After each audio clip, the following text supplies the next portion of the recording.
Hey guys, welcome back to the channel. It's Isabella, and today I wanted to tell you guys about this strike that is going to be happening that gig workers should join in on from all around the world.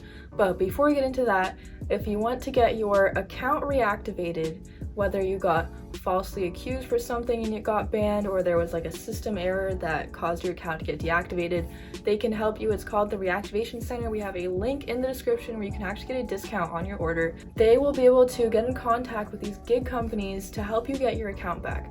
So be sure to check that out.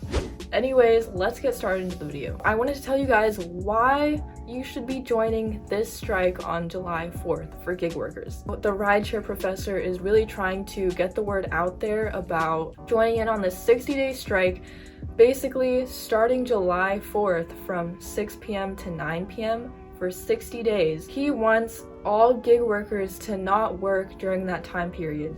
That's a total of 180 hours, and the reason you should join in on this is because they want to send a loud and clear message to all these gig companies that they need better safety and better pay.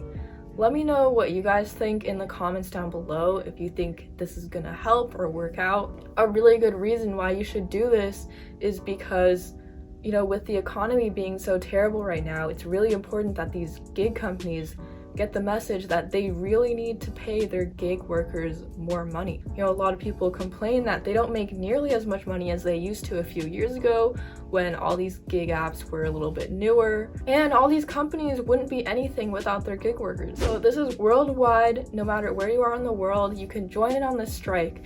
And if you're worried about losing hours or not getting paid as much, you know, it's only a 3-hour period every day.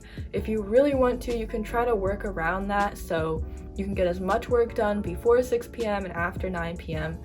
so you don't have to worry about working less hours and not making as much money. This could really develop into something bigger that could send an even bigger message to these gig companies to help out their gig workers. So once again, as just a reminder, July 4th, for 60 days after that, from 6 p.m. to 9 p.m, there will be no gig working. So let me know if you guys are going to join in on this strike. Also, if you want to see more videos from us, be sure to give this video a like and subscribe to the channel. Anyways, I will see you guys in the next video. Bye.